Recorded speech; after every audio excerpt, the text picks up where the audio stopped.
Millions of Americans used to end their day by turning on the television and waiting for the appearance of a familiar face. He was the center of laughter, the supreme ruler of the nightlife entertainment industry, with unshakable influence. He's a comedian. He's making his first appearance on national television, and he's going to be opening tomorrow night in Las Vegas, the new Comedy Store. But at the height of his fame, this king suddenly turned his back on everyone, erecting an invisible wall separating himself from the rest of the world. No interviews, no reappearances. He chose to confine himself in absolute silence in a coastal fortress. What cruel event pushed such a great icon into such profound solitude? The early summer of 1991 became a dark turning point in Johnny Carson's life, when a horrific car accident occurred in the Cayucos region of California. The car, driven by his second son, Richard Carson, suddenly plunged into a ravine, claiming his life at the age of 39. This devastating news immediately poured cold water on the already stressful life of the American television king. Facing the pain of losing his son, Johnny Carson still had to maintain maximum professionalism to return to the NBC studios just a few weeks later. In this special broadcast, he dedicated the opening minutes to a deeply moving memorial ceremony live on television. It would have been a perfect evening if their brother Rick could have been here with us, but I guess life does what it's supposed to do, and you accept it and go on. Viewers nationwide fell silent as Johnny Carson personally projected landscape photographs taken by Richard Carson himself during his lifetime. The program host's voice choked with emotion, tears welling up in his eyes, but he still managed to complete his thank you message to the millions of fans who had sent condolences to the family. Thank you very much. Thank you. That is very kind of you. Thank you very much. Thank you. I love you too. This shocking event not only left a wound that would never heal, but also directly prompted Johnny Carson to make a historic decision regarding his 3-decade-long career. On May 22, 1992, the final episode of The Tonight Show, starring Johnny Carson, aired, creating an unprecedented media sensation. Featuring special guests Robin Williams and Bette Midler, the broadcast attracted over 50 million viewers across the United States. Johnny Carson walked onto the stage to thunderous, prolonged applause, performing his signature final wave before taking his legendary host's chair. Following the show's conclusion, Johnny Carson immediately made a complete and decisive withdrawal from the entertainment industry, leaving no room for negotiation. He refused all interview requests from major newspapers, declined to participate in talk shows with colleagues, and severed all ties with the media. Even when NBC's management organized a grand celebration for its 75th anniversary and respectfully extended an invitation, Johnny Carson resolutely refused to appear, completely erasing his public presence. He began establishing a life of complete isolation at his sprawling villa nestled on a cliff overlooking Malibu, California. His new residence was heavily guarded by a state-of-the-art security system, absolutely preventing any access by paparazzi or curious onlookers. For much of the year, Johnny Carson chose to stay away from land on his yacht, the Serengeti, which measured 130 feet. In this secluded space in the middle of the ocean, the former host sought peace by reading, playing tennis alone on his private court, and watching the waves. Nevertheless, behind this tranquility lay a progressively deteriorating health record, a consequence of his decades-long heavy smoking habit. In March 1959, Johnny Carson suffered a sudden heart attack at his home and was rushed to the hospital in critical condition. Doctors at the hospital performed an emergency 4-vessel coronary bypass surgery to save his life. Following the surgery, major news outlets simultaneously published medical records revealing that Johnny Carson had developed severe emphysema, severely damaging his lung function. This terrible disease made breathing extremely difficult for the former king of television and forced him to limit strenuous physical activity.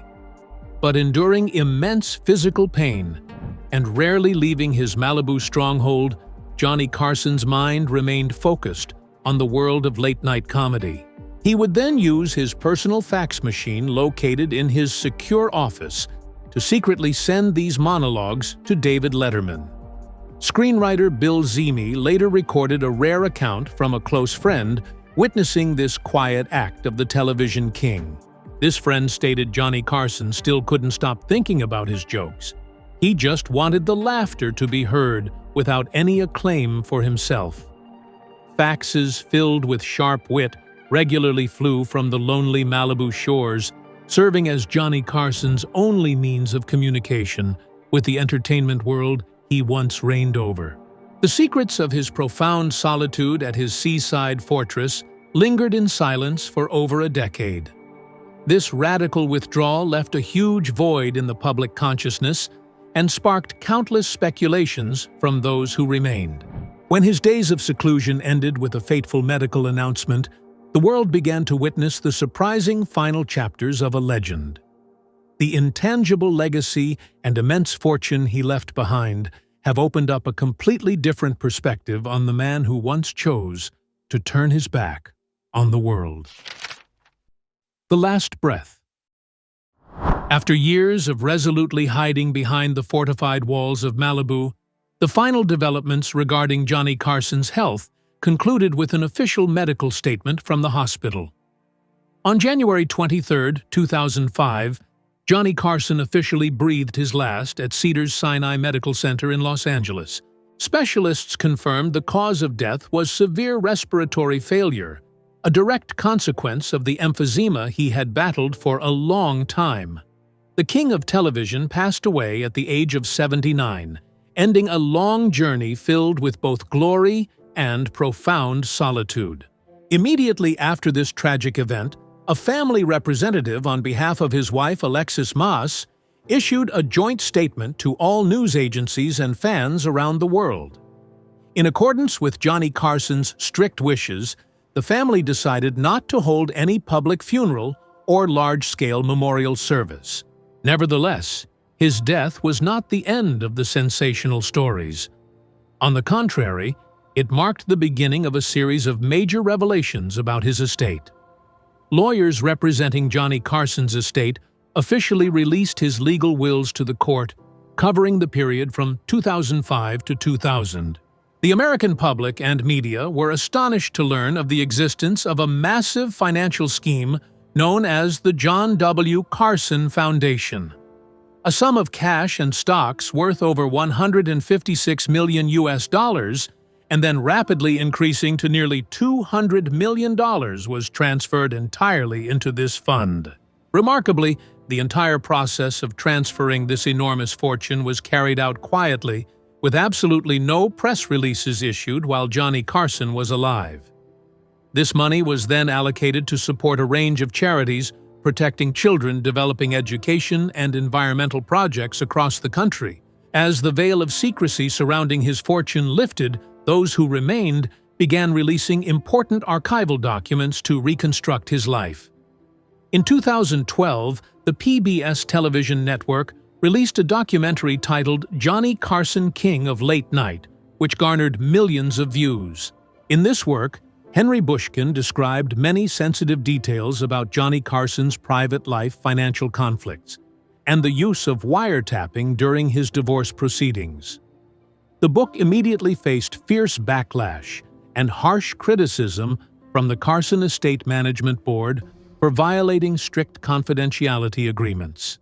This work was written over many years by the late veteran journalist Bill Zimi and completed by author Mike Thomas based on his final notes. The book published a series of exclusive interviews with former colleagues at NBC and previously undisclosed private letters from Johnny Carson. Up until the beginning of 2026, the John W. Carson Foundation continued to operate actively, dispersing tens of millions of US dollars to community projects. Meanwhile, the closest family members, especially his wife Alexis Maas, maintained absolute silence regarding all interview requests from the press. But to understand the origins of that coldness, and extreme privacy-preserving habits, the world must look back at his golden years.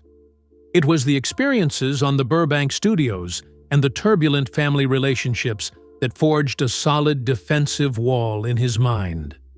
The Golden Age, the most brilliant period in Johnny Carson's career, was marked by absolute dominance in viewership nationwide.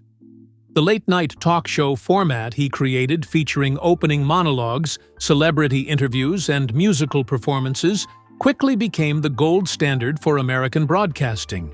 In May 1972, a crucial turning point occurred when Johnny Carson decided to move his entire production team from New York City to the Burbank studios in California.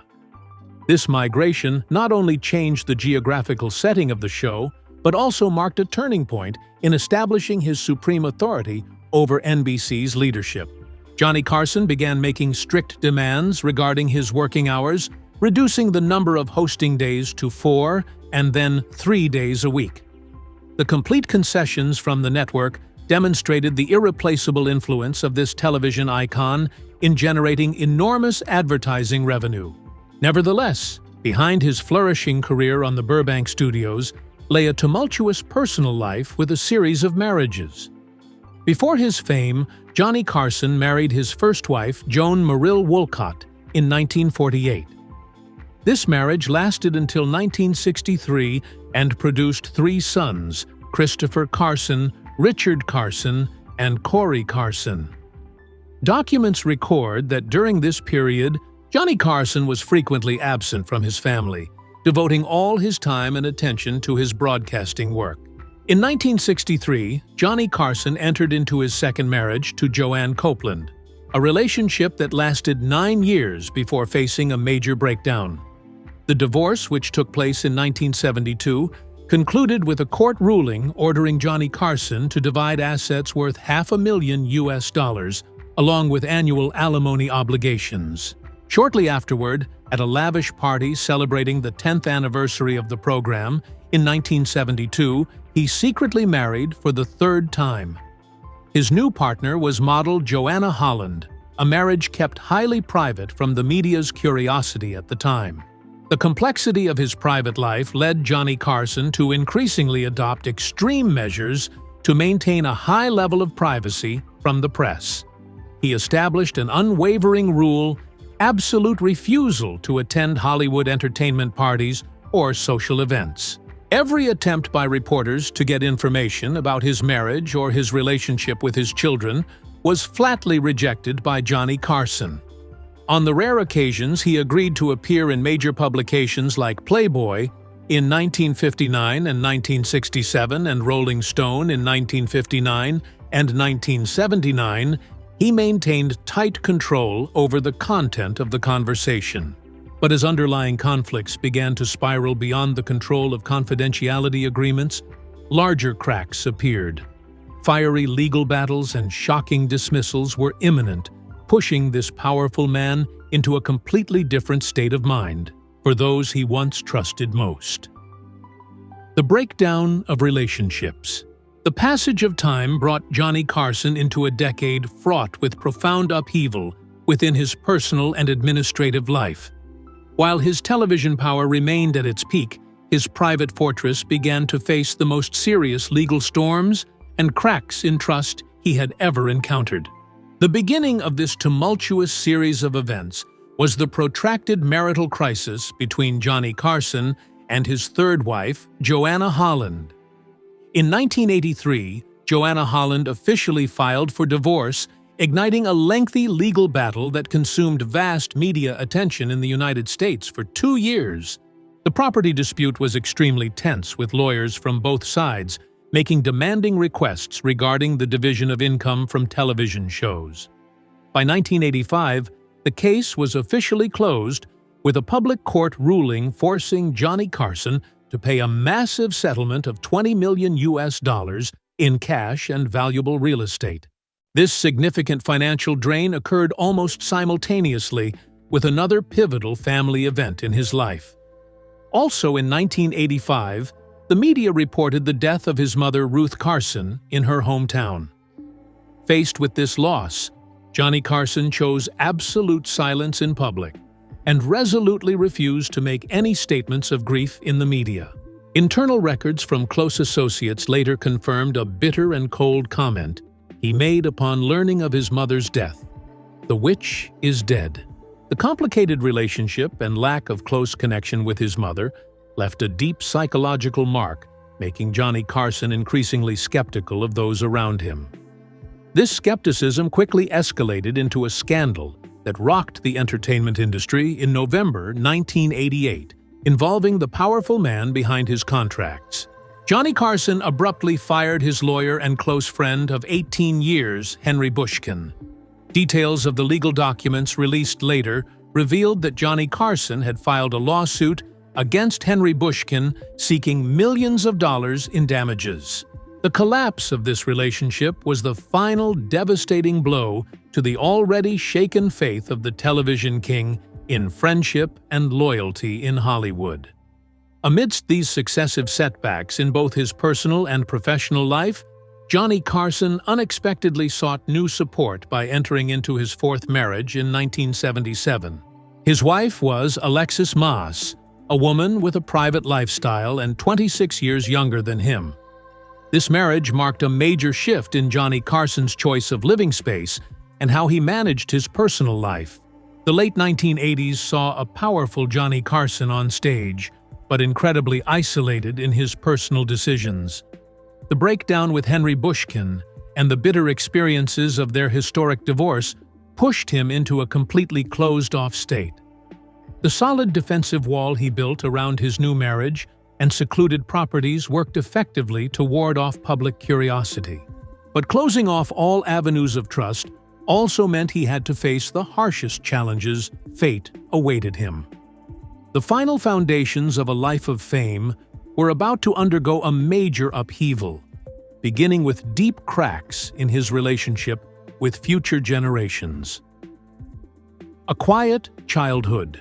The deep roots of Johnny Carson's introverted personality and extreme defensive tendencies in adulthood stem from his early years in the American heartland. Going back to the early decades of the last century, October 23, 1925, marks the birth of Johnny Carson in a town in Iowa before his family moved to Norfolk, Nebraska, where he grew up. This family background in the agricultural region of Norfolk shaped the early personality traits of the future king of television in a relatively quiet environment. Historical records and press reports document a pivotal event that occurred in 1937, when 12-year-old Johnny Carson ordered his first magic kit through the public postal system. This passion quickly grew, prompting him to choose the stage name The Great Carsoni and begin performing at local fairs parties and entertainment events. Nevertheless, Johnny Carson's journey to conquer his first audiences was completely lacking encouragement from one of the most important figures in his family. His mother, Ruth Carson, was later confirmed by official documents and interviews with relatives as an extremely cold and strict woman. Ruth Carson never offered any praise or appreciation for her son's passionate magic performances throughout his adolescence. This prolonged indifference from his mother inadvertently created a deep emotional wound, driving Johnny Carson to constantly strive for public recognition while remaining skeptical about the feelings of those around him. As World War II entered its most intense phase, Johnny Carson officially enlisted and served in the U.S. Navy in 1990. He was assigned to the code-breaking department while also using his free time to organize small magic shows for soldiers on warships. His military experience honed his quick wit and ability to improvise in front of crowds before officially entering professional broadcasting. After his discharge, he began seeking opportunities at KFAB radio station and later at WOW in Omaha, Nebraska. At these local media outlets, Johnny Carson was assigned to write and host early morning comedy programs. His knack for witty banter quickly caught the attention of major producers in California, leading to his move to the West Coast in 1990. He accepted a job at KNXT and began his own show, Carson's Cellar, a small project that nonetheless attracted the attention of renowned comedian Red Skelton. Red Skelton's support opened up greater opportunities for Johnny Carson when he was entrusted with the role of moderator for the television game show Earn Your Vacation in 1954. The next significant step came between 1957 and 1962, when he became the official host of the competition, Who Do You Trust? The psychological trauma from a cold family propelled him to the pinnacle of fame, where he used the laughter of millions of strangers to fill the void of trust. The entire story of Johnny Carson's great career and the price of his solitude is now fully revealed to the history of world television. Johnny Carson's life is a thought-provoking testament to how the brightest stars sometimes leave behind the deepest shadows. His prolonged silence at his Malibu stronghold wasn't just a lifestyle choice. It was the only way for a great icon to find inner peace after the storms of his beliefs. In your opinion, was Johnny Carson's solitude in his final years a heartbreaking tragedy or a well-deserved liberation he chose for himself? Leave your thoughts in the comments below so we can discuss. If you found this video insightful and valuable, don't forget to like it, share it with others, and subscribe to the channel today to avoid missing our next authentic character profiles. Thank you for watching. Goodbye, and see you again.